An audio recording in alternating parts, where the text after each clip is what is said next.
Right now, family offices are exploding.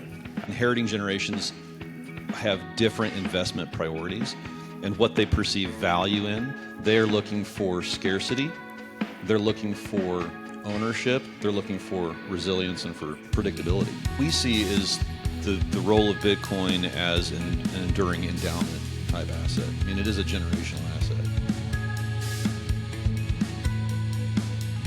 Yeah, thank you again, Rod, for inviting us. And we'll be. I think it's an interesting topic around family offices and how they are embracing Bitcoin. So I've got Matthew and Eric joining me on the panel today. Let's just start with this idea of the interest in Bitcoin. I think you gentlemen both have family office clients. I'm curious, what is the interest level you notice in Bitcoin from your family office clients? Is it typically like the younger generation who's into it and the older who's not, or the other way around?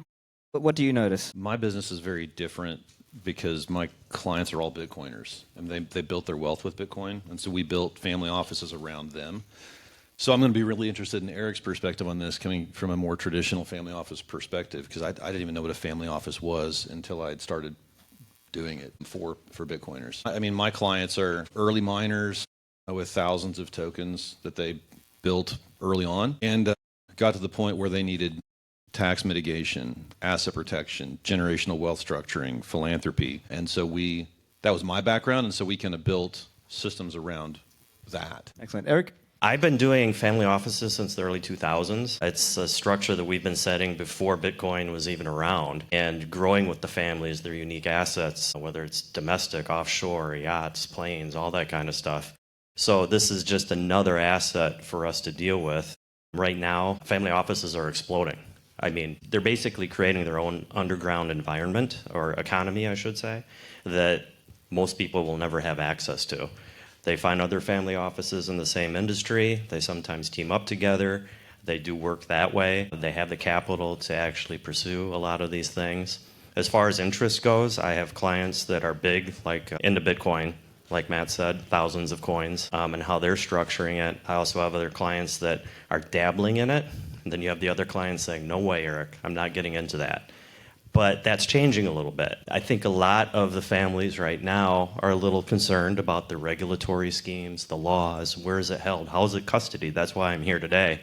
Dealing with the IRS, dealing with Department of Justice, dealing with FinCEN, how you hold these assets and where makes a big difference. And I think they're sort of waiting a little bit, but I'm noticing more and more, and I'm trying to encourage my clients at least expose themselves to Bitcoin, whether it be through actually holding Bitcoin directly or through some sort of environmental, through Fidelity or something like that. There is a big generational shift, though, that you zeroed in on, Stephan.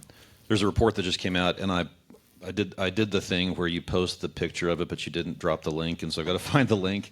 But there's a new report that came out, I think it was UBS or something like that, talking about how inheriting generations have different investment priorities and what they perceive value in. And unsurprisingly, across the board, the number one thing that younger investors are interested in is real estate. The second one, they use the term crypto, but we're going to use the term Bitcoin. And you compare that against what the older generations were focused on was equities, bonds, the fiat world. And what I think is true in the Bitcoin space and in the young inheriting generation that aren't Bitcoiners yet, but they're the next generation of Bitcoiners, they're looking for scarcity, they're looking for ownership, they're looking for resilience and for predictability. And Mark Twain said, buy real estate because they're not making any more of it. They're not making any more Bitcoin once we get to the hard cap. So it can go nowhere but up, and that's the story that I think younger inheritors are learning. Now, I know I'm the moderator, but I'll share a quick insight because I gave a talk actually for a group of family offices in Hong Kong recently around the Bitcoin Asia. So this is a room of maybe 30 or 40 people from family offices. Like every one of these people is like ultra high net worth in Hong Kong.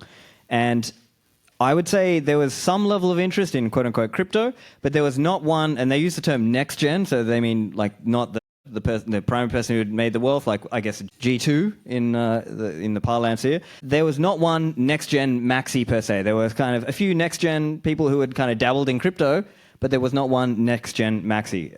So that's how early it is in terms of the Hong Kong family office space. So I think the other question I'm let's bring it to what you were saying, Matthew, around what exactly the opportunity of Bitcoin is. So what do you see as the unique opportunity Bitcoin presents for family offices compared with traditional asset classes, as you were saying?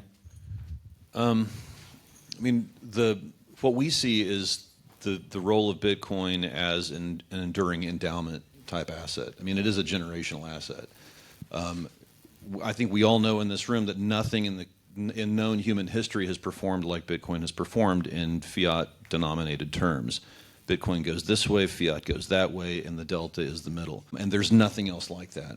And volatility notwithstanding, the vast majority of Bitcoin wealth has been built within the last 5 to 6 years. And the clients that we get to work with wake up one day, they're the G1, because, I mean, you have to be G1 if you've got Bitcoin wealth. I mean, it hasn't been around that long. They realize that they wake up one morning with a shocking amount of wealth that is more than they want necessarily to just hand off to their kids. So wait a second, Bitcoin represents resilience, it represents stewardship, it represents responsibility, fiscal restraint, things like that. The last thing that they want to do is just dump hundreds of millions of dollars of unconstrained wealth in the laps of their kids. And so they start seeing, well, maybe I can use this Bitcoin wealth to not only endow my family, but to also endow my philanthropic endeavors, and maybe part of the inheritance I can leave behind is actually a better world for my descendants to grow up in. And so that's a lot of the work that we end up doing in that space, and Bitcoin undergirds all of that. Anything to add? Yeah, I think it's going back to what was said earlier before we were on the stage, that most of the people dealing with Bitcoin in the future haven't been born yet. It really makes you think, wow, that's incredible that we're actually at this point right now where we're seeing it happen. And now we're seeing a lot of the institutions out there also taking this on, whether it's the various large institutions, smaller institutions that you've never heard of. They're actually setting up bank accounts that you have personal designations with through Bitcoin and everything, who take trusts and LLCs, and the different ways you can structure it now, and the tax ramifications and the asset protection and everything. But it's a really interesting time period that I'm trying to push my clients into it as much as possible. I mean, you want to sit on bonds? Sit on bonds. How's that been working? Not very well. So why not underweight bonds? The 60-40 model hasn't worked for a long time. Why not get at least 10%? And I'm hearing from a number of major investment advisors out there that they're suggesting their clients get up to 10% in Bitcoin with regards to their investments. So that's what I'm seeing with regards to my clients. But interesting story, I talked to an individual out west, and he had a whole bunch of Bitcoin from the beginning, sold some of it. His wife said, let's get rid of that. It's worth something. It's so much money. Get rid of it now. Cash in, cash in. They bought a nice house for a few $1 million, of cars. And then a couple of years later, it went up even more. And she said, did you get rid of that Bitcoin? He said, no. And they're mega wealthy because somebody sat on it, saw the future of it, and didn't just take the fiat currency and run with it. Yeah, I think it's a really interesting, one of the reasons I wanted to have this conversation with you is because we see the other side of that. It's like we sometimes struggle to get our clients below 90%. For the reason that you're talking about, but at the end of the day, they want to enter commerce for something other than Bitcoin, and so a lot of what we do is structured. And Rob, I really love the way you framed this too. It's like they've got their walking around sats that are single sig, maybe warm wallet, whatever, to go buy pints with at the pub, but like the anchor of their family's wealth is distributed across global custody, not just in the United States, but global. Because we have to remember that we're only in the very first innings of a somewhat friendly regulatory environment in the United States. And so when families have the kind of families that Eric's clients have and that my clients have, having all of your eggs in one jurisdiction is massive concentration risk. And so it's not just about who's holding the keys, but where are the keys and how are the keys owned, so that when economic turn, you've got a hedge outside of any particular jurisdiction. Matt, what are your clients saying about hot wallets versus cold wallets? As far as I had a client that has a lot of Bitcoin, and he says, I'm not a big fan of cold wallets, which sort of surprised me in a way. But what are you hearing from your clients on that? My clients would think that's insane. Yeah. you know, so much of what I have come to learn, I've learned at the feet of my clients, because they've been on this journey well before I was. I mean, I can't afford to be my own client, but if I bought Bitcoin when they did, I could. And so, I mean, our general perspective is hot wallets are for Bitcoins in motion, and that's it. If it's not in motion, it needs to be cold. Okay. So coming back to the topic around intergenerational themes that you guys were talking about, what does some of the planning for that look like? Maybe it's going to be a different answer if, let's say, your clients are maybe the G1 because they've made it, and Eric, maybe your clients are more thinking about how do they pass it. But maybe you could spell out a little bit. What are some of the considerations when we're thinking Bitcoin is this long-term asset, we intend to pass it down to our children? What are some of the important considerations?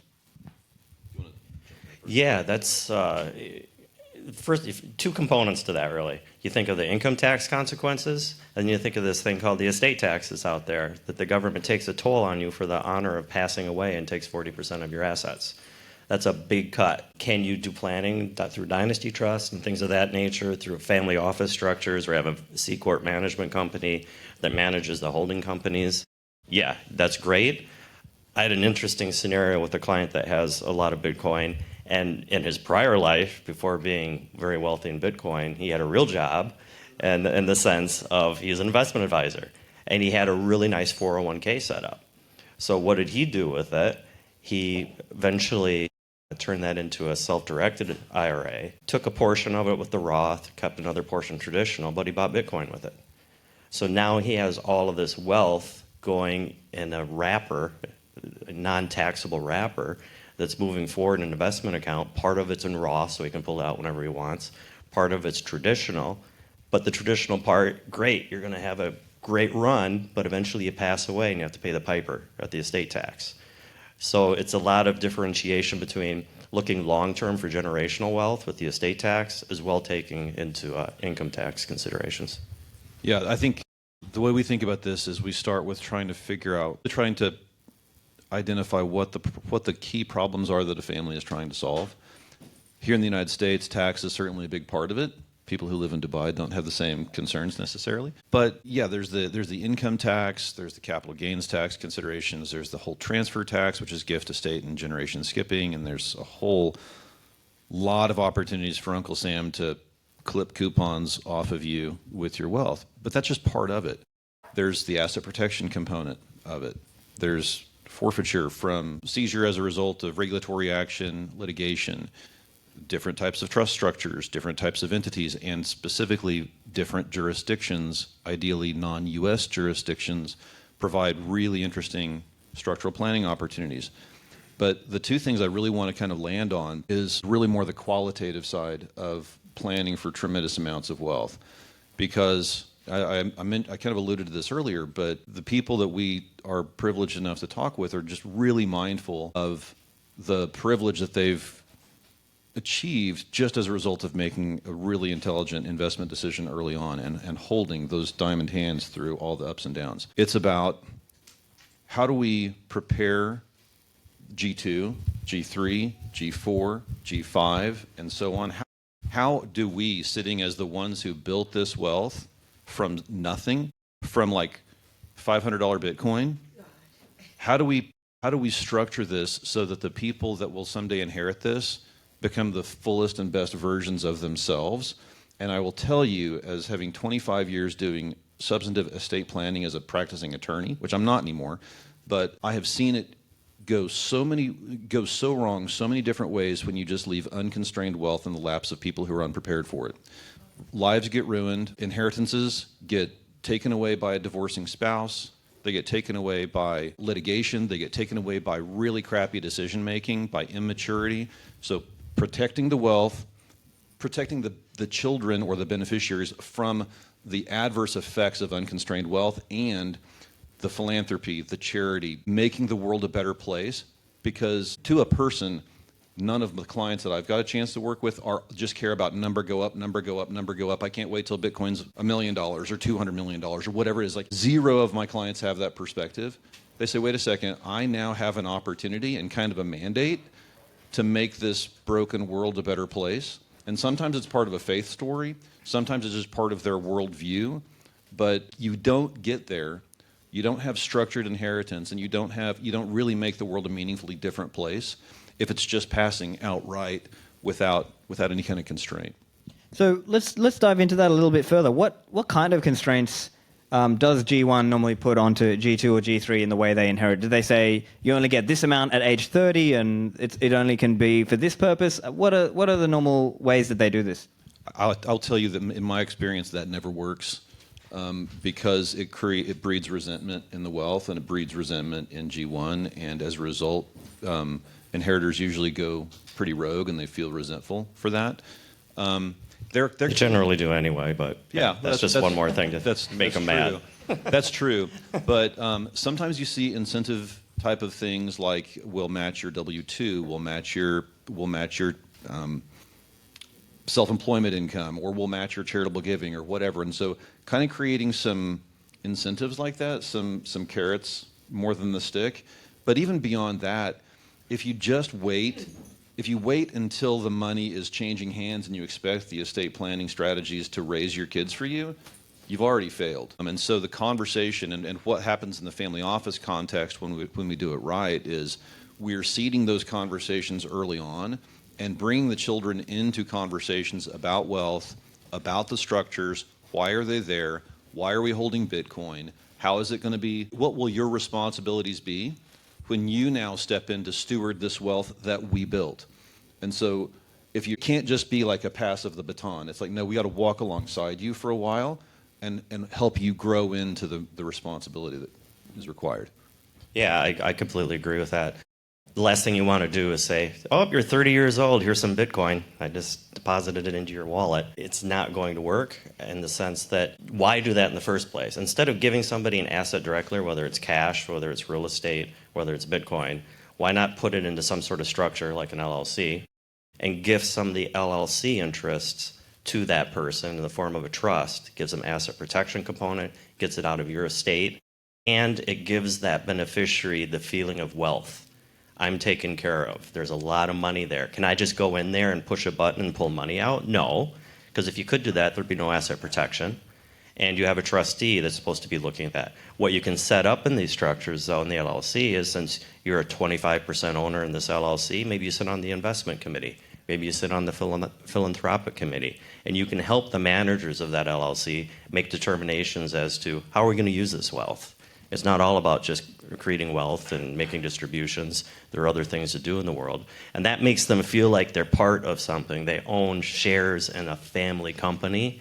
And that really can take away the bite of, I don't have complete access to this asset right now. Yeah, it gives them the ability to participate in the decision-making process without necessarily the burden of having that all sit on their shoulders and the loss of the asset protection and other benefits that you have. I mean, it's a learning ground. It's like just giving them an education. You won't want somebody at 18 to be having access to that. You want them to be on these committees and learn what wealth is without having complete access, but having that feeling of, I belong here, I own this. Yeah, you start them on the practice squad before you put them on the field. Yeah, exactly. I'm still there.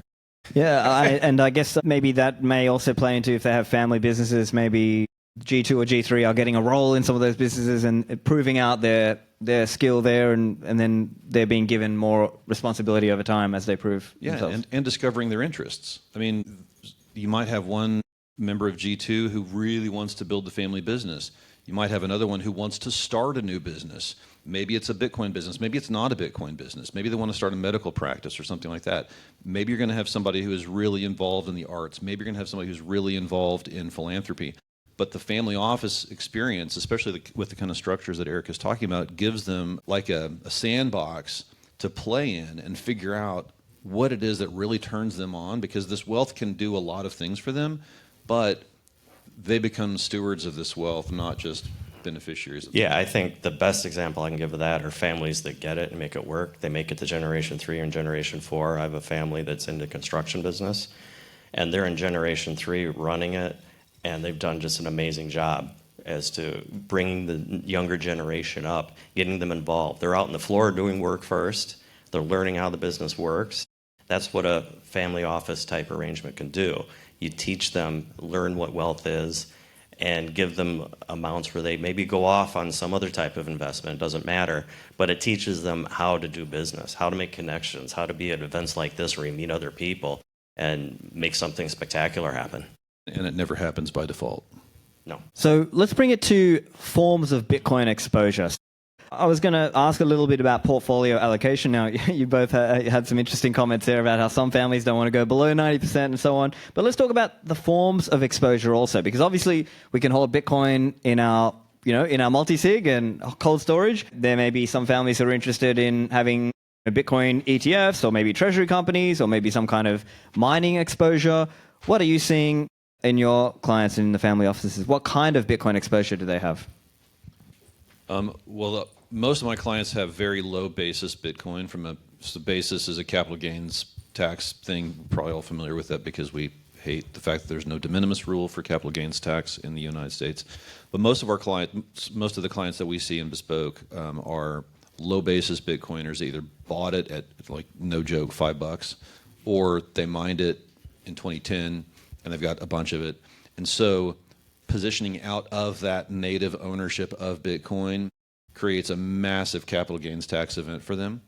And so we usually are sitting on that Bitcoin in structured, like really elaborately structured limited liability companies, various irrevocable trusts, various charitable trusts, to help them then start to rotate out of that low basis Bitcoin in ways that are tax optimized so that they can do a few different things.